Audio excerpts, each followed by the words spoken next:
back to my channel. Today I'm going to do a book review on a book I actually read and finished last night. It's one of my favorite authors. Her name is Phyllis Whitney, and it's the book Amethyst Dreams. And it's this what it looks like. And it's really good. So it's not a very big book, as you can see, but it's still like a good read. And I love Phyllis Whitney books because they're always like detective mystery, but there's usually like romance in it a little bit usually. This book, there's a lot less romance than some of the ones I've read. And this one was a lot less twists and turns than other ones I've read. So it wasn't my favorite book of hers, but it was still good. So this was about a woman named Hallie, and she got this letter from a Captain Trench, and he was asking her to come visit. He was one of her college best friend's grandfather, and she's like, okay, I'm gonna go. And he paid for a first class ticket, and she only decided to do it because she had just found out her husband had been cheating on her, that she was madly in love with. His name was Paul, and she was so upset and heartbroken that she's like, this gives me an excuse to get away. And the reason of his letter was, and he wanted her to come, was because her friend in college that she kept contact with for years, but then she finally lost contact the last few years. And just because they were busy with their own lives. And she found out a few years before that she had gone missing, and she had asked some questions but had never gotten a reply. And then he came back with this letter a few years later, which happened to be a convenient time for her, and asked her to come to talk about her friend and his granddaughter. He just wanted memories of her and stuff, and so she's like, okay. So she came, and she met him and a bunch of people there, like the lady that took care of him. He called her Mrs. O. She's Mrs. Orion, and her son, Corey. And she was telling him a little bit about his granddaughter that went missing, her friend in college, like their memories together. And then he said, the real reason I have you here is I want you to help find her. And she's like, I don't think there's anything I can do. But she started asking everybody questions, probably because she wanted answers too. She was real upset about her friend disappearing. And she met her friend's father and stepmother. And her father was still very upset about the whole thing. And her stepmother seemed very like she just didn't care. But she was like a very young, beautiful woman. And her grandfather was very upset that her father had married her stepmother. He didn't think she was suitable for the family, and he just didn't like her. And you find out lots of things. I'm not going to reveal everything in the book, because if you read it, like, that'll ruin it for you. But anyway, it turns out that she has a past, and I'm not going to tell her whole past. But when he finds out that past, he's like, she's even more unsuitable, but eventually he comes around to her. But, sort of. And then, so then she starts going on these, like, excursions with Corey and stuff, and finds out that Corey and her friend Susan, the one that disappeared, were planning on getting married.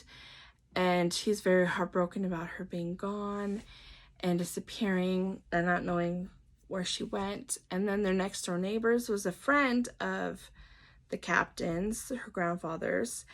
But then they fell out of friendship because they both fell for the same woman, even though he was married to another woman. And she married his friend, and so they fell out of friendship, and they had a little girl together named Dulcie. And she was a gypsy. The mother was a gypsy, but she left that life because she wanted stability, and she loved her husband, and she chose him, the smart one, over the handsome rich one, the grandfather. And that broke up his marriage. And his wife was an artist. She was a famous artist.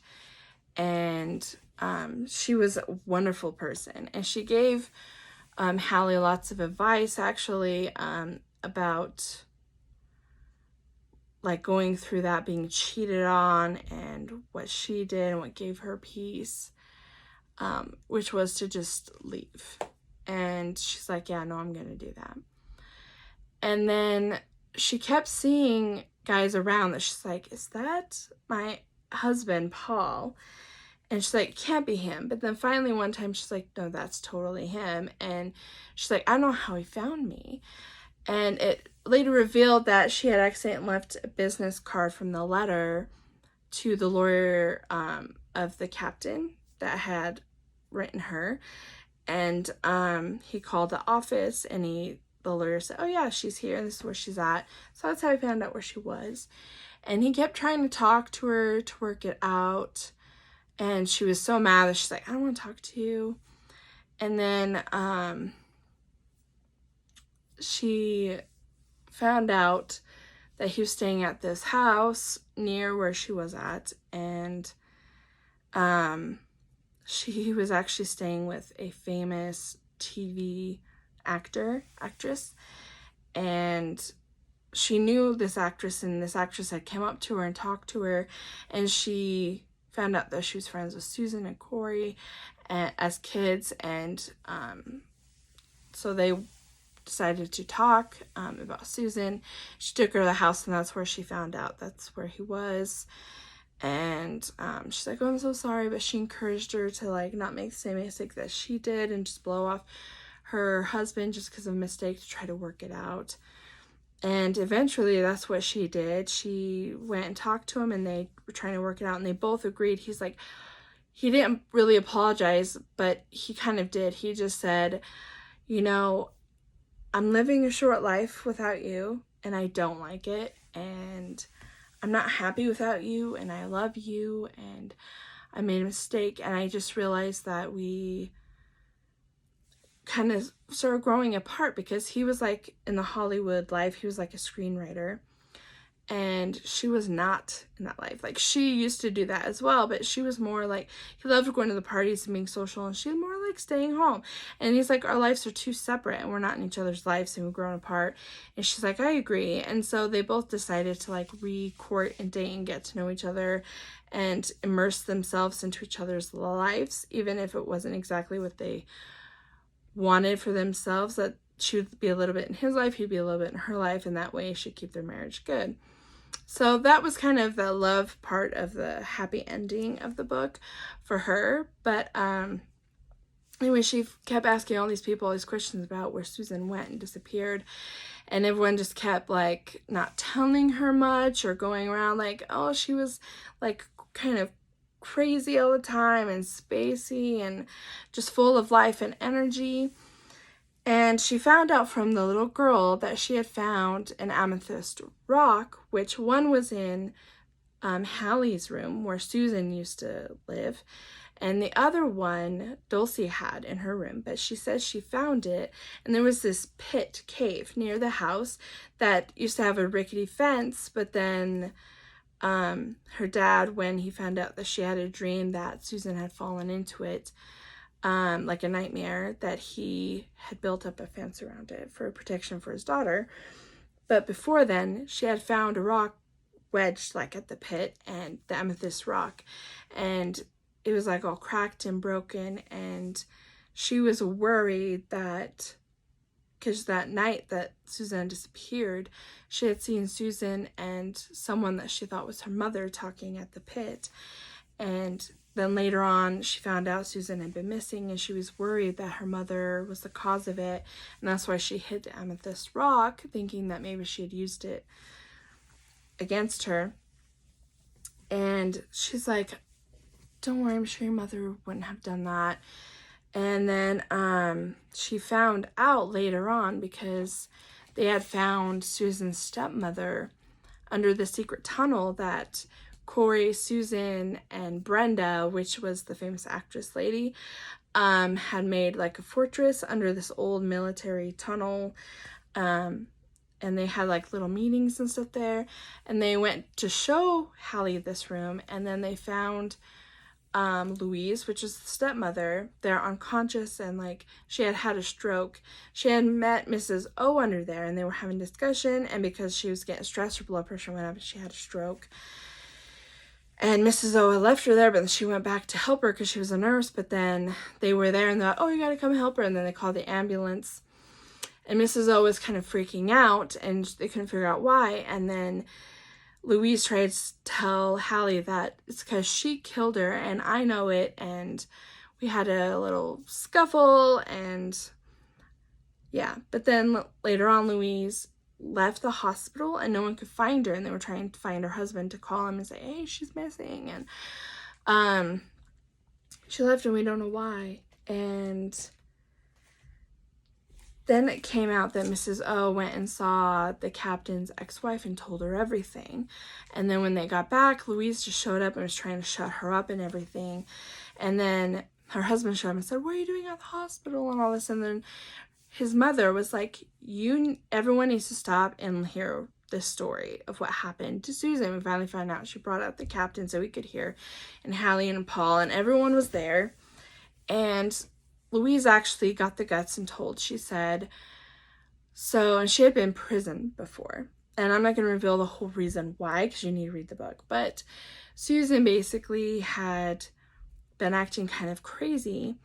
And her father had given her an amethyst rock and Louise one, trying to bring them together, and both women that he loved. But they were bookends, and Susan called Louise and said, they're bookends, they should belong together, I want both of them. And so Louise was like, okay, fine, whatever. And so she came and brought her the other one, and she started yelling and accusing her because she found out about her past and said, you don't belong with my dad, you don't deserve to be part of his life or our family, and saying just horrible things. And it made her really mad, and she threw the amethyst at her and it hit her in the face, and she thought she just fell over the side and died, that she was responsible for killing her. But then Mrs. O was like, no, she was there and saw the whole thing, and was like, no, what happened was you threw it, yeah, and hit her in the face. And she reached up and touched, because Louise was kind of in shock of the whole thing, so she couldn't remember it clearly, but she said she reached up and touched and then she stepped back and didn't realize how close to the edge she was, and she fell in the water. She had a scarf on, and there was a boat on the lake or whatever, or the ocean, and was causing big waves. And because of that, the tide like kind of pulled her under the deck, and then the scarf got stuck on one of the pillars and it drowned her basically. So it was basically like an accident, but rather than report it and tell them, they dragged out her body. But Louise did jump in to try to save her, and then when they pulled out, she was dead because she drowned. So then they dragged her body to the pit and threw it in, and the amethyst, trying to get rid of evidence to cover it up. And it had just been eating at Mrs. O, and she finally told, and Paul was like, we need to report this, don't we? And then Louise like, I'd rather die than go back to jail, and that's why I didn't say anything. And this is the part I didn't like, was that her father forgave her stepmother for being part of her death. Even though she didn't murder her, she was part of her death, and definitely covering it up. And everyone that had been trying, her grandfather and grandmother had been trying so hard to find her because they loved her so much, they just accepted this and said, yeah, we don't need to report this, there's no body. And I didn't like that. Most of Phyllis A. Whitney's books don't do that. Usually there's, from the ones I've read, there's usually the bad guys are found out and then they have to face the consequences. Like, they don't just get off scot-free. And like, she makes you feel bad for Louise with her past and everything, and realize it was sort of an accident, but she still was responsible for her dying, and she still was very responsible for covering up, as well as Mrs. O. They both should have been punished for that. But they weren't, and everyone decided to just not talk about it. And Hallie and Paul got back together, and they went back to California together.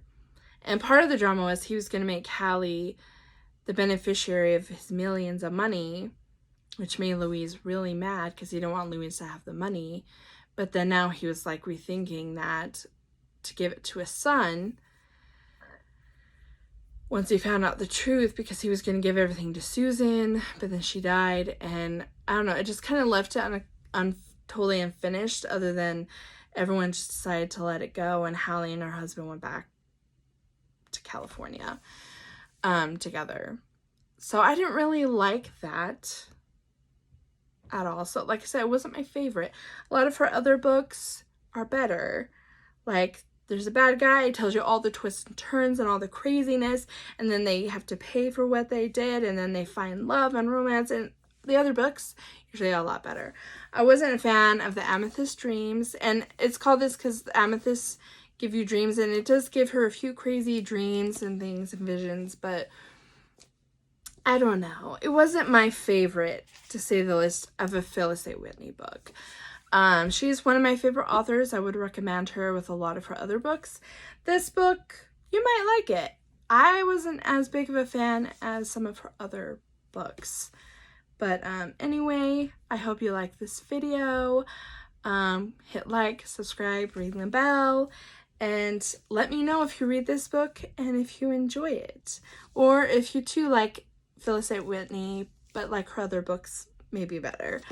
So yeah, leave a comment. I'll talk to you guys later. Bye, guys.